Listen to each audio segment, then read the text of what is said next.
जय राधा माधव कुंज बिहारी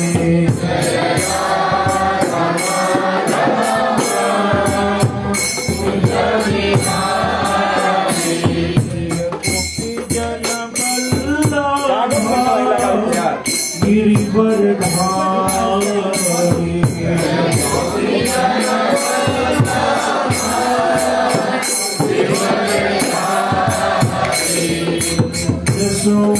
यशोदानंदन ब्रज जनन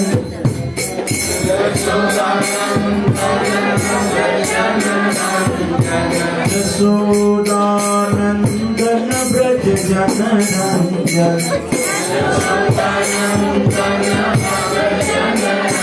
जमुना तीरा one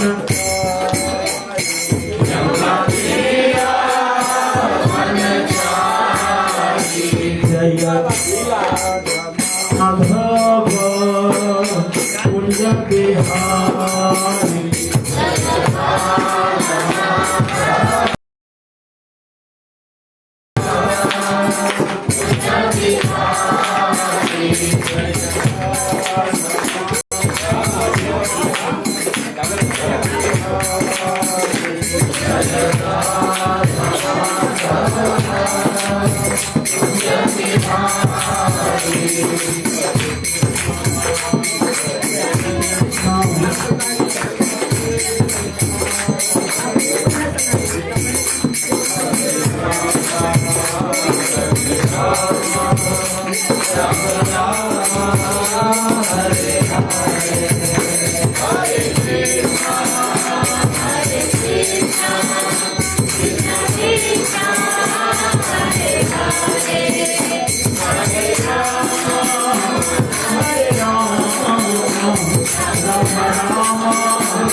Hare Krishna, Krishna Krishna, Hare Hare, Hare Rama, Rama Rama, Hare Hare. Hare Krishna, Krishna Krishna, Hare Hare. Hare Rama, Hare Rama, Rama Rama, Hare Hare.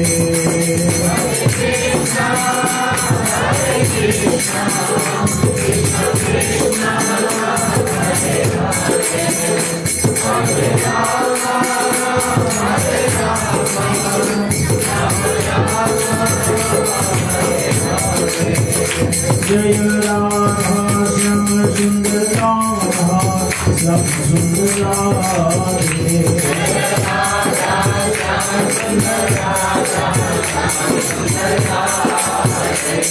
Jai Gauranika, Jai Gauranika, Jai Gauranika, Jai Gauranika, Jai Gauranika, Gauranika,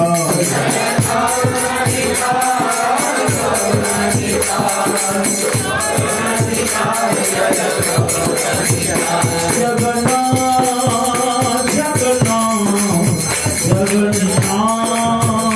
Jagannath,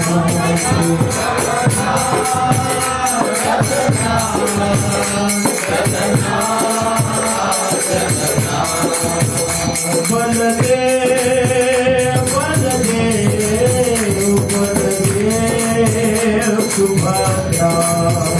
Baladev, Baladev, Baladev, Subhadra. Prabhupada, Jaya Jaya Prabhupada, Prabhupada, Jaya Jaya Prabhupada.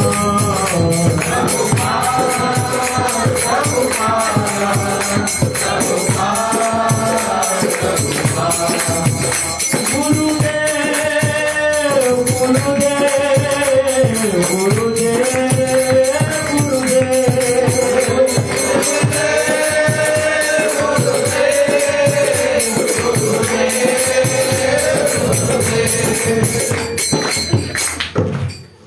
Shri Jagannath Baldev Subhadra महारानी की श्री जगन्नाथ की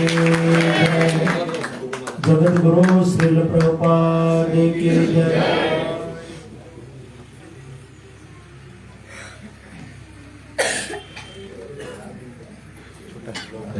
video का एक बड़ छोट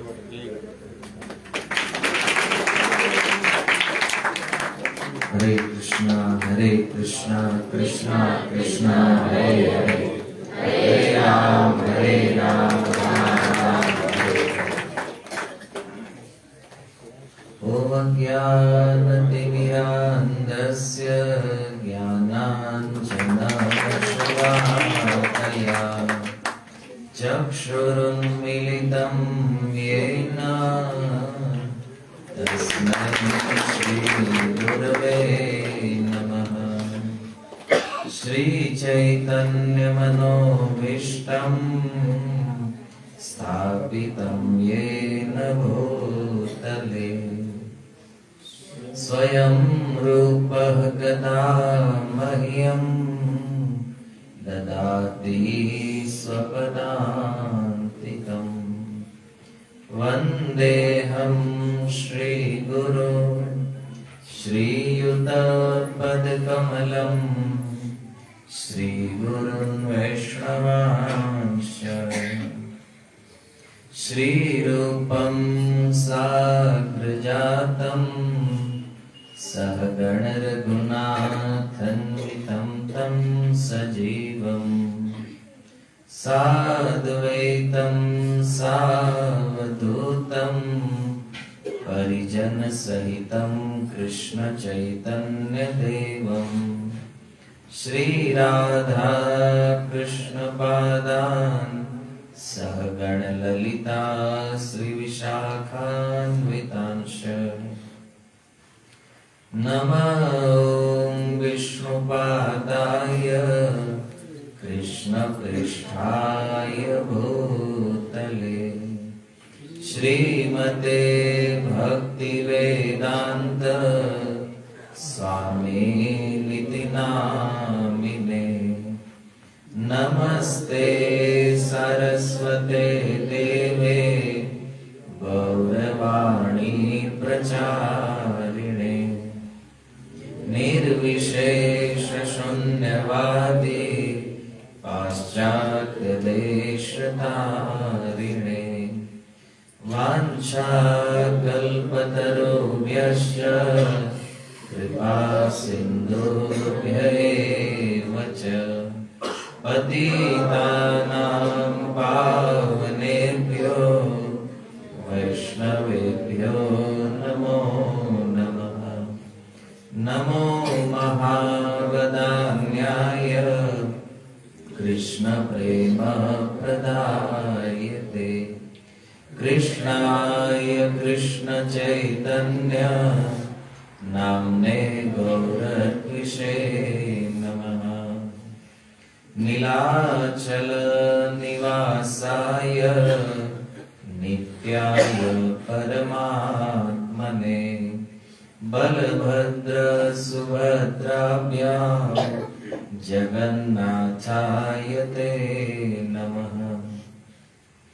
हे कृष्ण करुणा सिन्धो दीनबन्धो जगत्पते गोपेश गोपिकान्त राधाकान्त नमोऽस्तुते।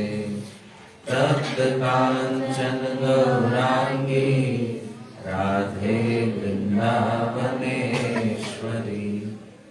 वृषभानुसुते देवी प्रणमामि हरिप्रिये।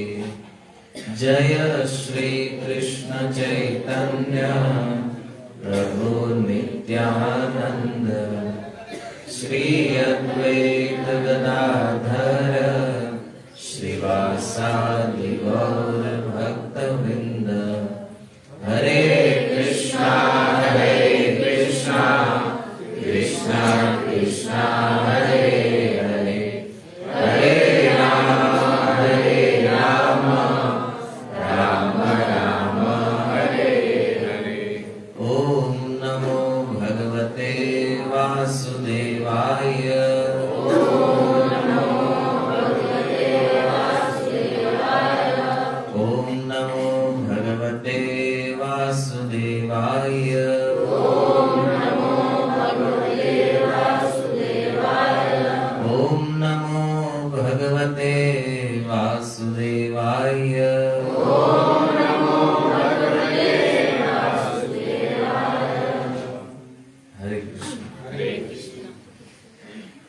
स्वागतम उपस्थित सर्व वैष्णवजन।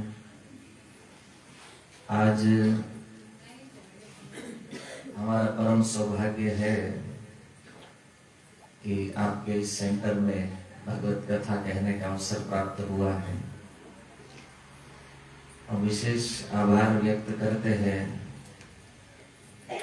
परम पूज्य विश्वम्भर प्रभु, जिन्होंने यहाँ इस कथा का आयोजन किया है। तो समय तो ऐसे भी हम लेट चल रहे हैं, फिर भी ज्यादा विशेष भूमिका न बनाते हुए आज हम उत्तरायण के पर्व के अंतर्गत, अभी उत्तरायण निकट है, तो मेरा विचार ये था कि हम पितामह भीष्म के ऊपर चर्चा करें, क्योंकि यही उनके शरीर छोड़ने का समय है। तो बहुत ही सुंदर प्रार्थना पितामह भीष्म के द्वारा की गई है भगवान कृष्ण को। ये प्रार्थना भागवत के प्रथम स्कंद के 9वें अध्याय में है।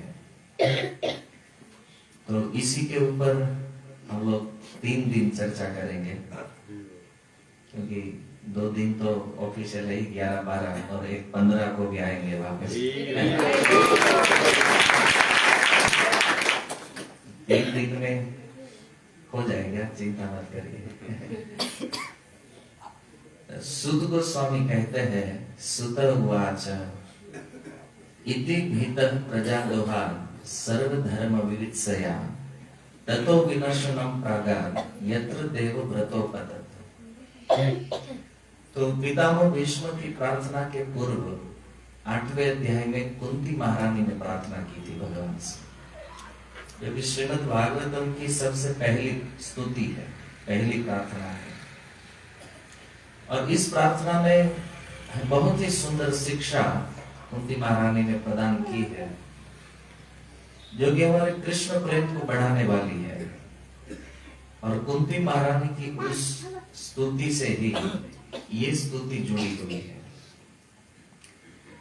जब महाभारत का युद्ध समाप्त हो गया, भगवान द्वारका जाने के लिए तैयार हुए, तो उसी समय कुंती महारानी के मन में जो ऐश्वर्य प्रकट हुआ, इसी को चलते उनके मुख से एक सुंदर स्तुति प्रकट हो गई। और उस स्तुति को सुनकर भगवान निर्णय लेते हैं कि अभी हम हस्तिनापुर में रुकेंगे। तो भगवान ने द्वारका जाने का प्रोग्राम कैंसिल कर दिया और हस्तिनापुर में ही रुक गए। रुकने का एक बहुत बड़ा कारण था, क्योंकि अपने और एक भक्त को इस संसार के सामने प्रकट करना था। तो जैसे ही भगवान हस्तिनापुर में रुके, भगवान ने देखा युधिष्ठिर महाराज बहुत शोक में थे। युद्ध समाप्त हो गया, वो राजा बन गए। लेकिन ये महाभारत में जो रक्तपात हुआ था, युधिष्ठिर महाराज सोचते थे कि इसका कारण मैं हूं। मुझे एक व्यक्ति को राजा बनाने के लिए कितने लोगों को अपना जीवन देना पड़ा है। तो भगवान कृष्ण ने सोचा कि इनको समझाना चाहिए। कई शास्त्रों के उदाहरण देते हुए भगवान युधिष्ठिर महाराज को समझाने लगे, पर वो नहीं मान रहे थे। उसके बाद वेदव्यास जी ने प्रयास किया। व्यास जी ने भी कहा कि इसमें तुम्हारा कोई दोष नहीं है, ये युद्ध जो है ये तो कर्तव्य के रूप में आपको प्राप्त हुआ था। आप क्षत्रिय है, युद्ध करना आपका कर्तव्य है।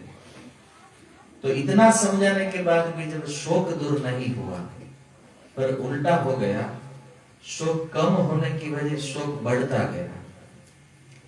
और यहां तक ये शोक पहुंचा कि युधिष्ठिर महाराज ने सोचा कि अब आत्महत्या कर लेना चाहिए। देखिए, हम लोगों के मन में एक विचार आ सकता है कि भाई युधिष्ठिर महाराज जैसे धर्मज्ञ व्यक्ति आत्महत्या करने के विषय में क्यों सोचते हैं। तो इसका एक कारण है। महाभारत हम लोगों ने केवल सुना है, लेकिन वास्तव में आप सोचिए कि पांडव जो है भक्त है, और उस युद्ध में इतने लोग मरे थे इसकी हम कल्पना नहीं कर सकते। युधिष्ठिर महाराज को देखा है ये अपनी आंखों से, और फिर विचार किया ये हुआ है मेरे कारण, इसलिए जैसे ये लोग समझाने जाते थे तो वो याद आता था युधिष्ठिर महाराज को, और उनका शोक और बढ़ता था, और बढ़ते बढ़ते इस स्तर तक पहुंच गया कि उन्होंने सोचा कि मुझे भी जीवित रहना उचित नहीं है। तब सूत जी कहते हैं, व्यासातिर ईश्वर यज्ञ कृष्णन अद्भुत कर्मणा प्रबोधितो अपिताहासेन अबुध्यत शुचार्पिता।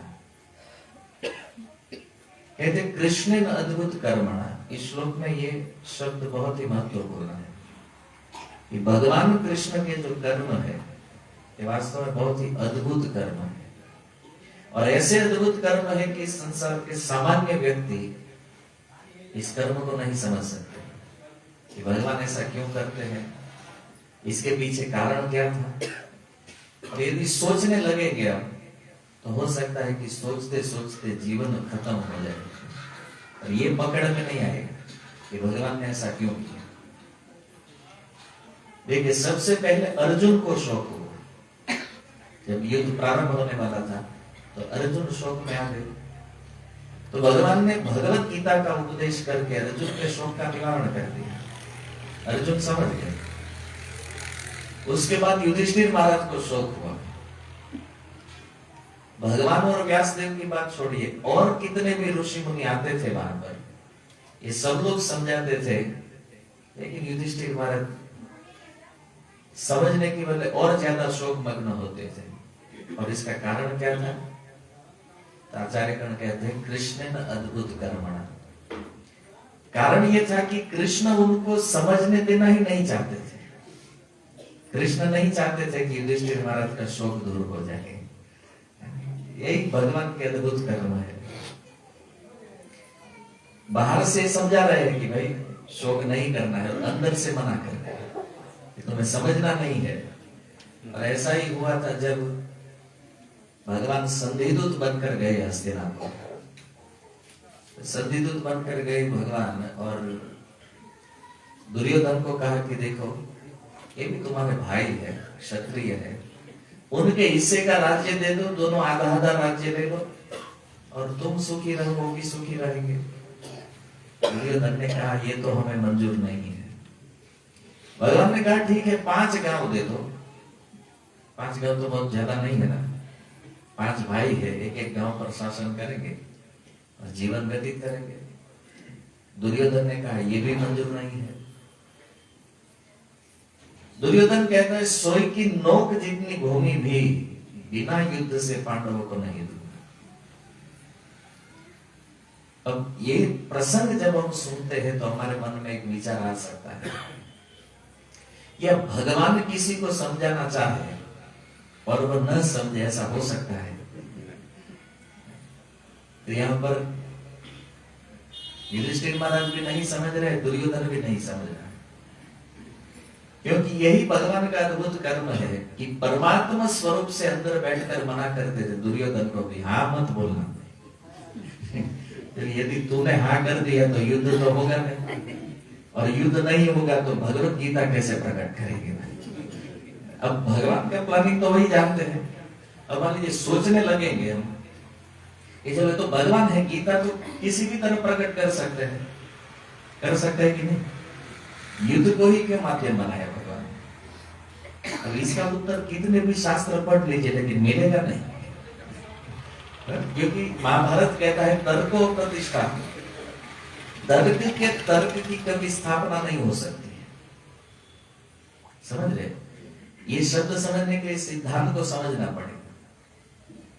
देखिए, प्रमाण है तो उसे मान लेना है, लेकिन यदि तर्क हो गया, अब मान लीजिए किसी बच्चे को नहीं पता है कि उसके पिता कौन है, तो वो जाकर अपनी माँ से पूछेगा कि पिता कौन है, और उसकी माँ जब उसे पिता का परिचय देती है, अब बच्चा विचार करने लगे माँ झूठ बोल रही है कि सच बोल रही है। ये उदाहरण तो हम लोग सुने हैं ना कई बार कि जब पिता का पता नहीं तो किसे पूछना है? माँ से, क्योंकि उससे ज्यादा प्रमाणित उत्तर कहीं नहीं मिलेगी। लेकिन अब प्रश्न है कि वो शंका करोगे माँ भी झूठ बोल रही है कि सच, क्या पता। अब उस पर भरोसा नहीं करेंगे तो इसका उत्तर मिलेगा कभी? नहीं मिल सकता है। तो यहाँ पर भगवान की जो लीलाएं है, भगवान जो कुछ भी करते हैं उसके पीछे कोई एक कारण तो है जो शास्त्रों में बताया गया है। तो मूल कारण था महाभारत युद्ध का धर्म की स्थापना करना। तो धर्म स्थापना के लिए भगवान को जो जो उचित लगता था वो भगवान ने किया। अब उसमें कोई संदेह करने जाएगा या संशय करेगा तो इसमें तो ब्रह्मा जी और शिव जी भी पार नहीं उतरे हैं, तो हम लोगों की बस की बात नहीं है। ये अद्भुत करुणा कहने का यही तात्पर्य है कि परमात्मा स्वरूप से अंदर से नहीं समझने देते हैं और बाहर से कृष्ण रूप में समझाने का प्रयास करते हैं। विश्वनाथ चक्रवर्ती बात कहते हैं, इसलिए इनको अद्भुत करुणा कहा गया है। गीता में कहा है मत्तः स्मृति ज्ञानम अपहनम च। दुर्योधन भी इस बात को बहुत अच्छी तरह समझता था, इसलिए महाभारत में कहा गया, जब विदुर जी ने पूछा दुर्योधन से कि 5 गांव देने की जो डील है मंजूर कर लो, ये अच्छी बात है। कर्ण ने भी कहा मान लेना चाहिए, 5 गांव में कौन बड़ी बात है, लेकिन दुर्योधन मानने का नहीं। सोचे कर्ण इसका परम मित्र है, लेकिन कर्ण की बात भी स्वीकृत नहीं हुई। तो विदुर जी ने पूछा क्या तुम्हें नहीं पता है कि धर्म क्या है? तो कहता है जानामि धर्मम, मुझे पता है धर्म क्या है, लेकिन नच में प्रवृत्ति, उस धर्म में मेरी प्रवृत्ति नहीं है, वो धर्म में पालन नहीं कर पा रहा था। क्योंकि ये भी तो पढ़ा था, गुरुकुल में गया था पढ़ने, तो धर्म जितना पांडवों को पता था इतना इनको भी होना चाहिए। चलो पूर्ण मात्रा में उतना नहीं, कुछ तो समझ होगी धर्म।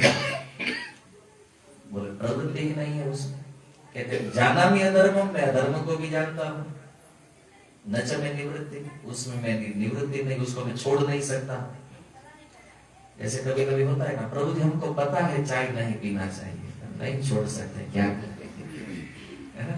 हमको पता है प्याज लहसुन नहीं खाना चाहिए ना, 100 भागवत सुन चुके हैं हम लोग, लेकिन छूटता नहीं है। हमको बहुत इच्छा होती है माला करना है, जप करना, नहीं होता। तो ये ऐसा ही है कि हम जान लेते हैं, लेकिन कुछ चीजों में हमारी प्रवृत्ति नहीं हो पाती है और कुछ चीजों से हम निवृत्त नहीं हो पाते हैं। क्योंकि परमात्मा के रूप में जो भगवान है हृदय में, कर्मों के अनुसार जीव को प्रेरणा देते हैं, इस प्रकार के विचार की, है ना। सिद्धांतिक रूप से भी देखा जाए तो परमात्मा के रूप में जो भगवान है उसका कार्य क्या है? कर्म अनुसार जीव को प्रेरित करना है कि तुम्हें ये करना चाहिए, नहीं करना चाहिए। तो इसी प्रकार यहाँ युधिष्ठिर महाराज को भी वो समझने नहीं देना चाहते थे, फिर भी प्रयास भगवान चालू रखते थे कि चलो, और रोज जाते थे युधिष्ठिर महाराज के पास और शोक बढ़ा रहे थे। भगवान जानते थे इसको मैं समझाता हूं तो इसका शोक बढ़ता है, फिर भी जाते थे डेली। क्यों? भगवान चाहते थे कि इसका शोक एक दिन इतना बढ़ा दो और फिर मुझे जो आगे काम करना है वो करना है ना। कुछ चीज को हाई स्तर पर जब ले जाते हैं, अज्ञान जब पूर्ण मात्रा में बढ़ेगा तभी ना ज्ञान असर करता है।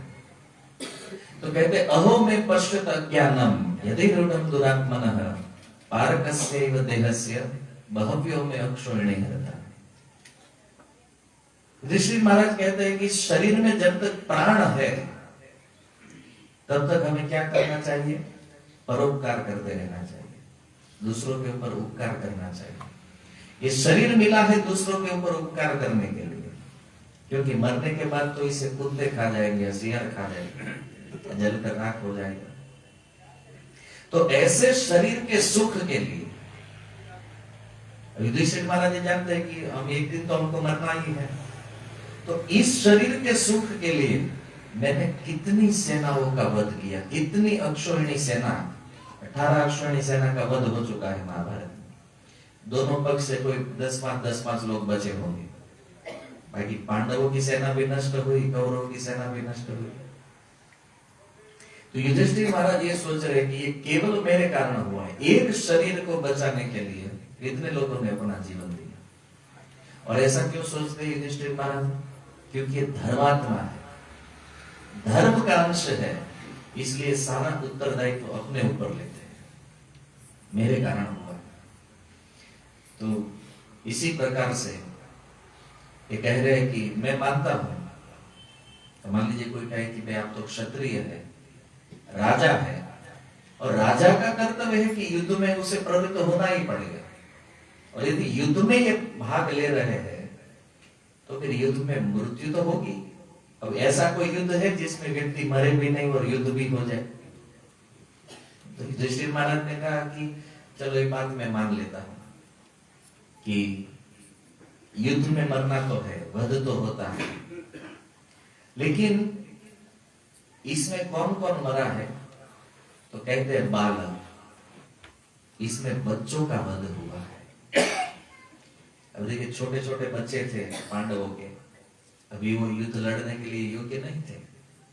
दुर्योधन के जितने भी पुत्र थे या कौरवों के जो पुत्र थे, ये सब अभी युद्ध लड़ने के लिए योग्य नहीं थे। ऐसे कई और थे, जैसे विराट का पुत्र था उत्तर, तो कितने बालकों का वध हुआ। यहाँ बालक शब्द मतलब ये नहीं है कि केवल पांडवों अपने कुल के बालकों की बात करें, वहां जितने भी राजा थे उनके पुत्र के सहित युद्ध लड़ने आए थे, उन सारे बच्चों का वध हुआ है। दूसरा कहते हैं द्विज, इसमें ब्राह्मणों का भी वध हुआ है। द्रोणाचार्य इत्यादि जो ब्राह्मण थे, तो कितने ब्राह्मण थे, क्षत्रिय नहीं थे, फिर भी युद्ध में थे, तो उन ब्राह्मणों का वध हुआ है। सुहृद, जो हमारे सगे संबंधी थे, जो हमारे भाई थे, मित्र थे, पितृ थे, गुरु थे, इन सब की हत्या हुई है। मान लीजिए तो राजाओं के बीच में यदि लड़ना होता, तो एक बात है कि भाई दो राजा लड़ाई कर रहे हैं तो सैनिक मरेंगे जिसमें आमने सामने, लेकिन इसमें हमारा पूरा परिवार चला गया है। युधिष्ठिर महाराज कहते हैं राजा तो